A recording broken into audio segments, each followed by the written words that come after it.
Sunday morning at the back of the school. We've been doing Tai Chi outdoors. We're going to continue to do that to the end of October, not being there on days that it rains.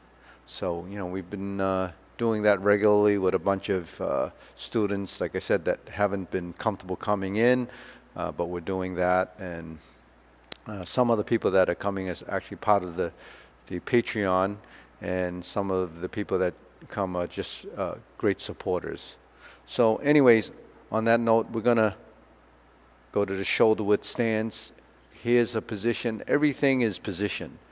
Now, this is an apparatus that's an extension of the body. So everything that we do really is dictated by the positions of our appendages. So how we slice and how we dice and so forth is really based on the direction of our movements and how we manipulate our skeleton, how our structure is defining those directions. Still, something that we talk about, muscle memory, joint angle, position, all of these come into play. It's all magnified by the fact that this is longer. So anything that's magnified, you can see obviously the misalignment of things. So, if it's a short span, you can see you can't really detect misalignment. When you project it outwards, you can really see where that blade is going, whether it's there, or there, or down or up. You can see that more on the visual perception. So you can really see that this is slicing at a 45. The secondary hand is very important, because if I just held my hand like this and just did this, you could see that there's really not much going on this side. So that's something to be aware of, especially once you've learned sequence. You have to build in execution, timing, the phases of movement that I talk about, the spatialness, the planes of movement, all of those come into play. A lot of us that don't do this type of discipline or this type of exercise are not really keen or aware of their space. So that's one of the big benefits of doing something like this, because you're really working within the realm of a space that's multi-dimensional, has multiple planes, and you get to track all of that as part of maneuvering your body in that space. So it becomes a skill level like everything else that we do in movement. It's like driving. When you first learn to drive, especially making a U-turn, you have to calculate that distance, but not knowing the radius of the turn, not knowing how much you need to back up, how close you get to the curb, how far you back up. It becomes an experience, and you kind of sense where your vehicle is moving. Well, when we're doing this, when we chop in this direction and we turn in this direction, we have to track that line. If I go to this corner, and I go to this corner, and I go to this corner, and then back to center, and I poke, you're really controlling where that sword is going directionally. If I come over the top and I come to the bottom, if I slice like this, if I go to this position, or I fold and I come like this, that's really setting up for a diagonal flying. So I go like this, I'm on the diagonal. I'm on the 45, moving 45 degrees this way. But, how do I know that? Because I've been dealing with 45 degrees in a space for a long time. So I really have a good sense of where the body's going, because I can track that I'm moving in a straight line. And I'm moving in a straight line. Because the body knows that this is where it's going. So those are, samples of how the body becomes very astute. That body intelligence I'm talking about isn't a myth. It's actually real, because our body builds that sensitivity and awareness. It's perspective. You can feel your movements, you can sense your movements, you can feel the stroke, you can feel the weight of the apparatus in your hand. all of this becomes a heightened awareness. You know, I always draw a lot of analogies. It's sort of like, you know, if you I do a bit of woodworking, so if you're using a hand plane and you're sharpening the blade so it's very keen and sharp, when you plane a board, you actually have to feel that it's cutting. You can't like jam it into it, otherwise you'd destroy the wood. The other thing is, you know, how finely tuned do you make that, you know, that blade? You know, how much do you take off? How much pressure does it take to push? And so it becomes a feeling, and people that use these type of tools end up really becoming quite sensitive to that. So, you know, some of the old masters that actually did a lot of these type of things, building furniture, I mean, small furniture, especially the Japanese craftspeople, they did a lot of refinement, not using power tools, but hand tools, and they could like plane a board down to, you know, 32nd of an inch, even, you know, making these micro boards so they could make these jewelry boxes or whatever they're making. But it's pretty amazing, and the accuracy of, you know, what they have to take off 1,000th of an inch in order for it to fit into a groove so it slides. It's just it's a skill level that the average person just doesn't have because of the fine-tune and refinement of that sensitivity and feeling.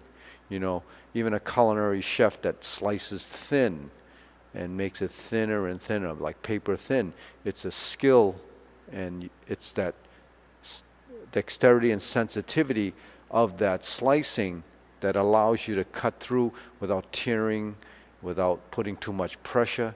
And obviously this edge has to be razor sharp.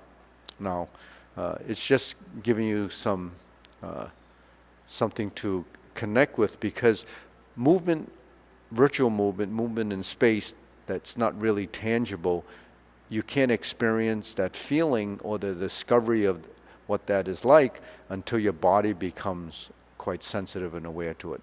So that is experience. That experience is only through effort and time. That's it. You just have to put enough effort and time to develop that sensitivity. Okay, on that note, I'm going to go through the form with you, and we open and we shift, then we turn and we separate the hands.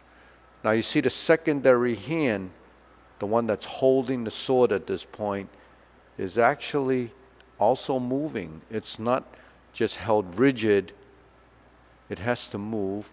It has to move. And I define that direction, and I go in this direction as a follow, and I chop. This goes to here, and I poke. And this is here. We turn and push. Drop it in, scoot around, slice up, pull back, turn, lift, poke, poke, press, up. So there's a opposite action going on here, and then it goes to here. Okay, and then I poke, 1, 2, 3. 1, 2, 3. 1, 2, 3. Sit back. Turn. You see the hands spread. And it goes over the head, and you go through this space. This goes to here. Like that. Heel kick. Vertical, horizontal, vertical. 1, 2, 3. 1, 2, 3. 1, 2, 3. 1, 2, 3. 1, 2, 3. 1, 2, 3. 1, 2, 3, 4. 1, 2, 3.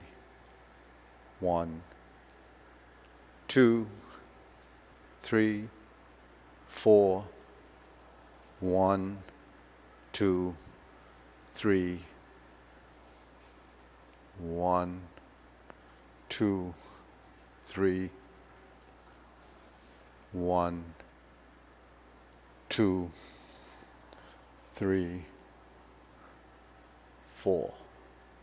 1, 2, 3. 1, 2, 3.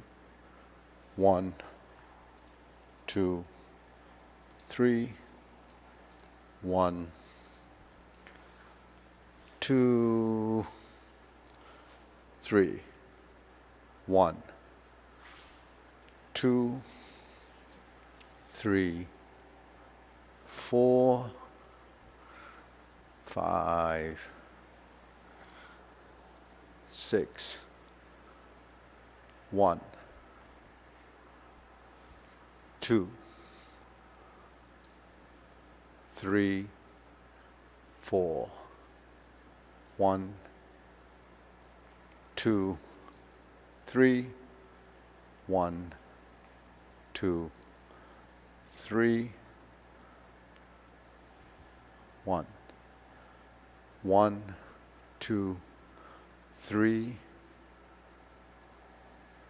4. 1, 2, 3, 4. 1, 2. Okay. 1. So when we're here, 1, 2, 3. Actually, I confused the sequence a bit here. 1, 2, 3. Horizontal. Uppercut. 1. Turn. 2, 3. 1, 2, 3. 1, 2, 3, 4, 5. 1, 2, 3, 4. 1, 2, 1, 2, 3, 4, 5. 1, 2, 3, 4, 5. 1, 2, 3, 4. 1, 2, 3. 1. Switch hands. 2, 3. 1, 2,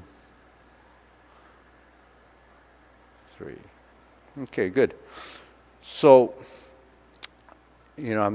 hopefully when you watch that, I did it fairly slow. I did it in, increments so that you could see that the body is going through sort of these transitional phases from horse to hand, from leg work to hand work. It kind of continually cycles through, and the accuracy of position is, hopefully you can see that there's accuracy, that there's, a precision movement. There's some preciseness to the direction of the movement.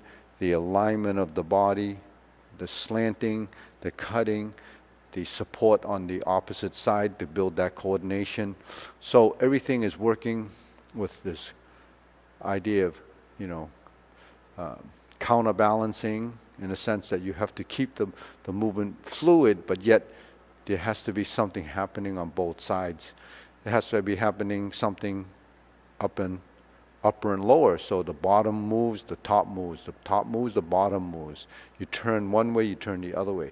All of this is tied to the principles that we teach, or that I teach, of the directional motions: forward, backward, right, left, up, down, center. All of these come into play because that's what really balances. Not just balance by standing there, it has to be balance in motion. So that's really a bit tricky to do, because when we're looking for balance in motion, can we control that? It's more difficult to control something once it's in motion. So the body, once in motion, stays in motion, and you have to be controlling it regardless of what it is. Even if we're stepping, there's a hand and a leg and a hand. We set up here, and then we go in that direction. We set up our feet,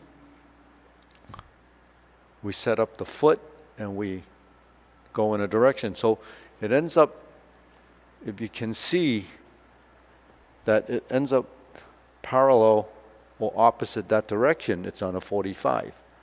If you look here, it looks like this. So you can see this and the leg is parallel.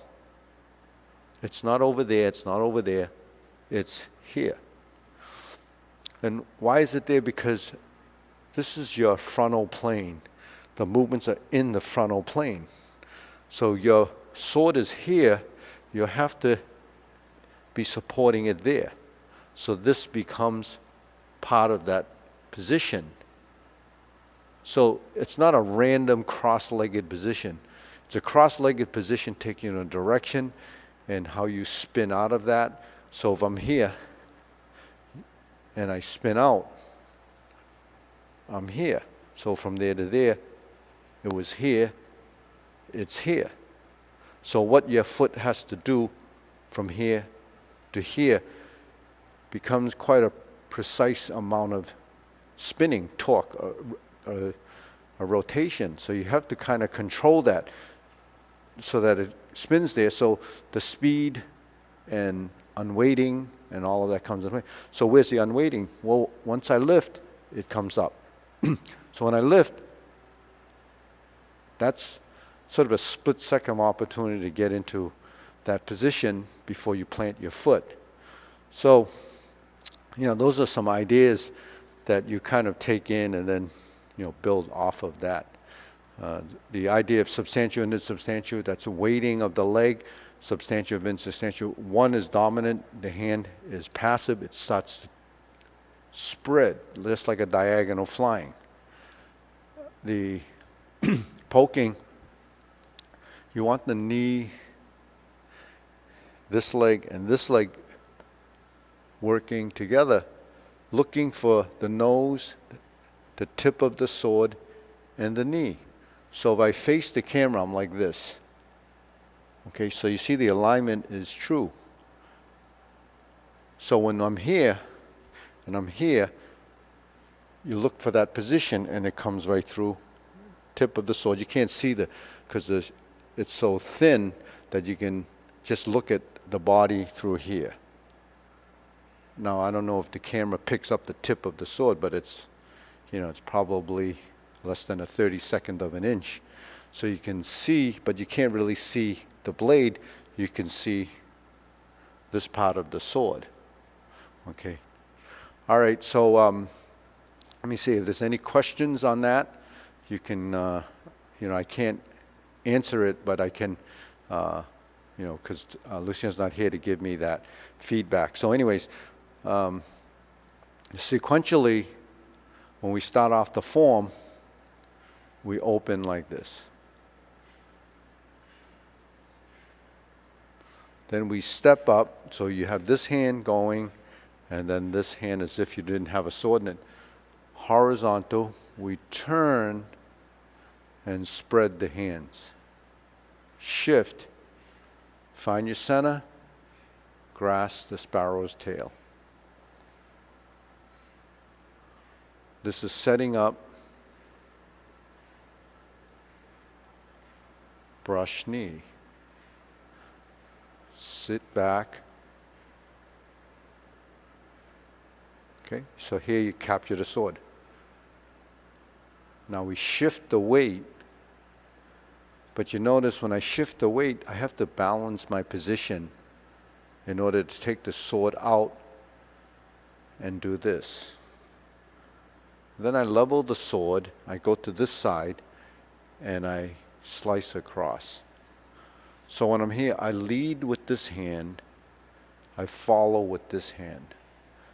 I find my center, I follow the sword with the hand, and then I set up like I'm chopping, and then I poke.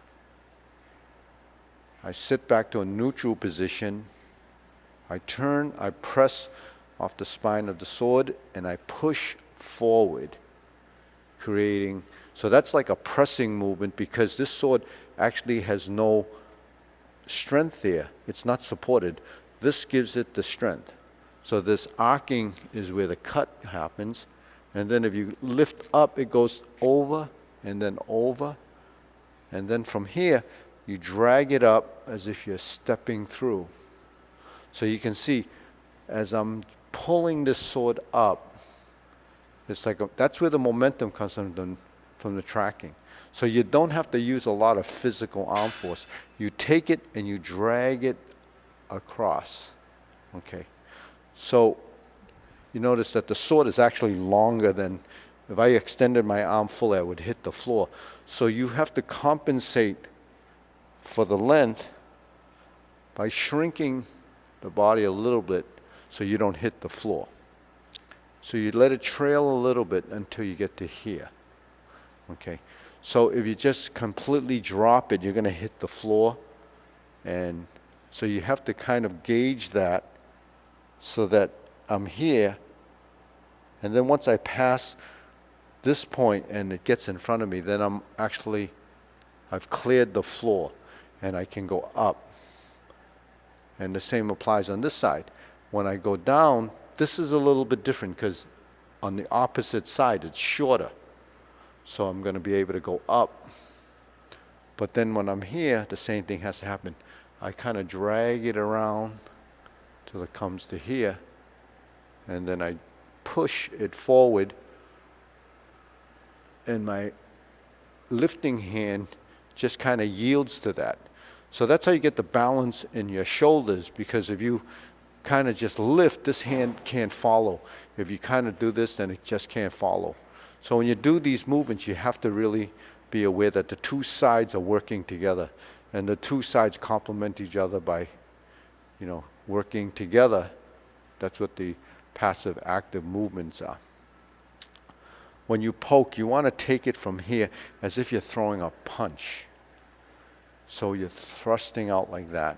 But tie it to your leg, and it's on the front side. And this hand, you just move away from it. Okay, then I'm back.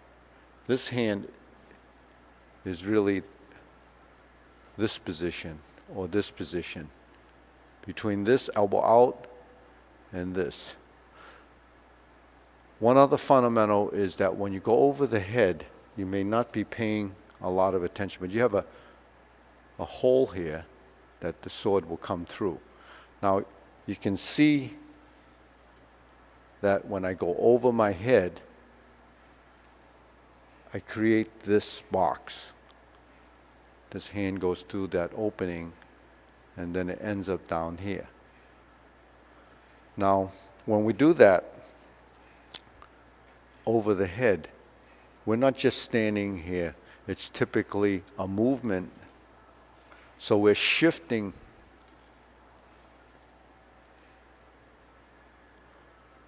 or we're slicing and then folding So when we're slicing, we're folding.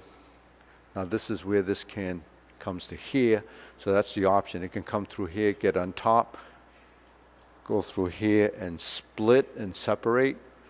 So that's one direction. Now if I go like this and I go to the top of my arm, I lift and use that as a fulcrum, a pivot from the shoulder and a lift. So that way you're not completely lifting this sword up.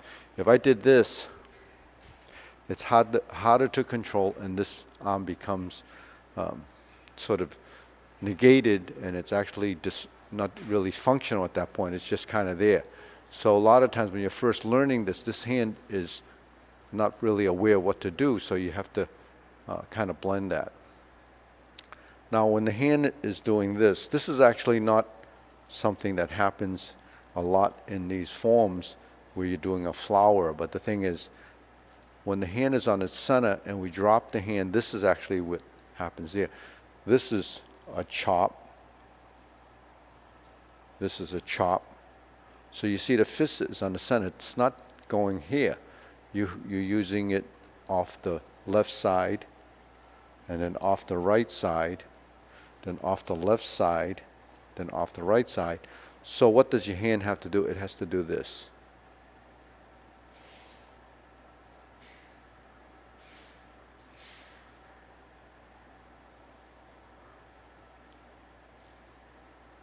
Right?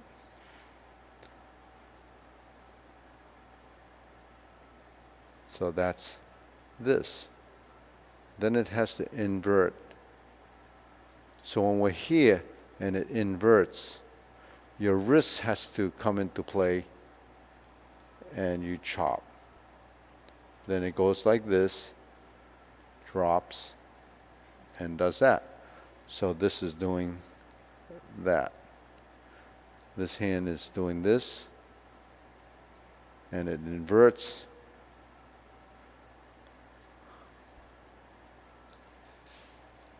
And it inverts.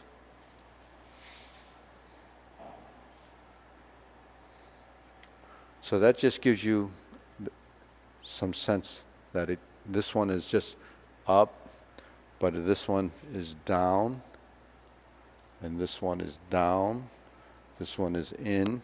So it's how you manipulate your wrists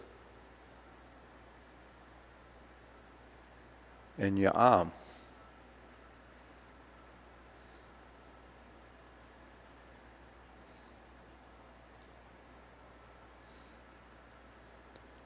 And your shoulders actually have part of these movements.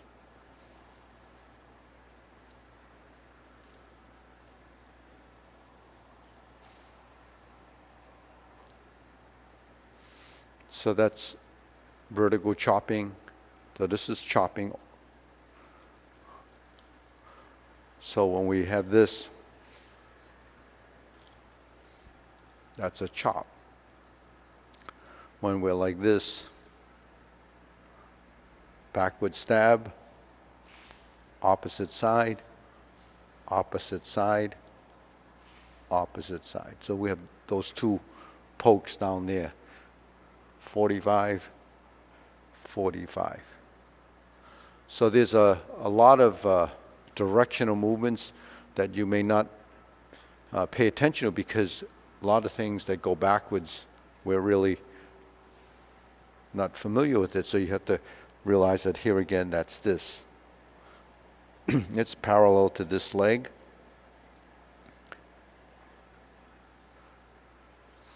It's parallel to that leg. I should be here if I'm going directly to the camera, but if I'm skewed to 45 degrees, I'm over here. Okay, so you can see. So like you're doing your fist forms, your eyes follow the weapon. You have to look in a direction. When you lift and you track, you have to follow the blade. You have to follow the blade directionally. Otherwise, you lose a sense of perspective and the visuals. How do you know 45? Because you're seeing your body form, you're seeing the corner, So between 45 and 45, if that's dead center, and I have 45 in this corner, and I have 45 in that corner, that's what you're looking for. So this way you have the 45-degree corner positions that you're building in an awareness to. So when you're doing this specifically, you have the two corners, you have the center, you have the center. When I go to this corner, that's 45, my stance is in that corner. When I'm back to center, because from here, I come back to center, and then I'm here, going in that direction. So these are little things that most of us don't pay a lot of attention to when we're learning sequence, because once you've finished the sequence and you can more or less get through the sequence without, mixing it up, then you go back and you look at your postures and you look at the coordination involved. And like any of the other forms that you do, the postures, you can work those separately just to get a better control of the direction of movement and better building better dexterity in how you manipulate your joints. That's something that, it's a constant. You're going to constantly be tweaking your movements, but at the same time, it's evolving because the joints start to open up and they start to become more free to the direction of movement. So the slices that we're talking about really are within the realm of your space. And like the Tai Chi forms, everything is a relationship, but then relative to your body parts. So the 45 is something we talk a lot about, but you have some in-between angles, mainly because it's going right to left and it's slightly downward, maybe 10 degrees, and everything else is 45 degrees. You have your vertical, zero position, horizontal. Nothing is really horizontal in the forward movements. They're more horizontal to the sides. So you have waist horizontal, you have shoulder horizontal, then you have the frontal obliques. Okay, so, on that note, I think we can, let's see, what movements may you have a little trouble with? Maybe near the ending movements where you switch to the left side and you chop and you flip. Now this movement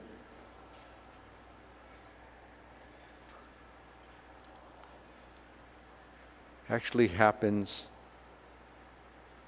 like this too.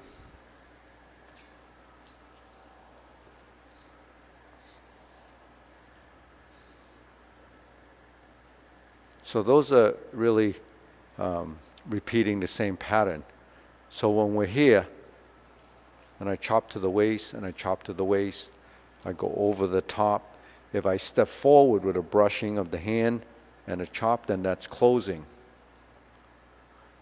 If I slice to here, over the top, and I come down vertically like this, I tuck the sword under here, and then my hand supports this like this, but don't put your fingertips on the sharp edge of the blade. It's just here. It's just a support position. You see, the blade is against my arm.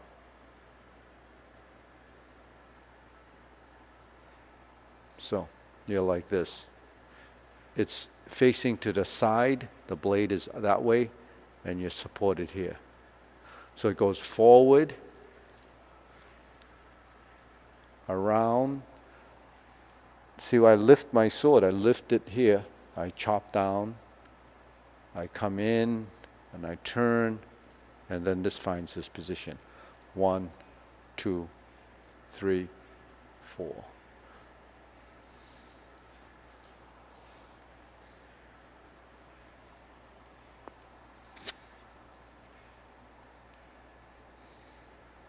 Then as I turn from here to here, I find that position.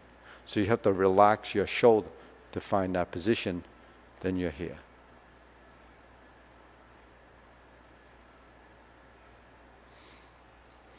So those are movements that are cycling, a little bit more complex than just a single chop down or a poke, and it does have a turn. You know, if I'm here and I put it here, that's when I do that. And then I slice, slice over the top. There's that hole I was talking about. Here's that drop down. Here's that vertical. And I turn. It's like that. At the end, it's like this. 1, 2, 3. There's a repeat. There's, and we close, straighten the foot, the hand, close, and you're here. And that's it for today. So the content is there. Revisit it. Give us a thumbs up. Notification button. Subscribe. I think the broadsword might be a little difficult for a lot of people that are just starting Tai Chi. But, you know, if you've been following it, keep practicing it. Otherwise, you know, it is pretty difficult to learn, but you have to put the effort into it. All right. See you next time.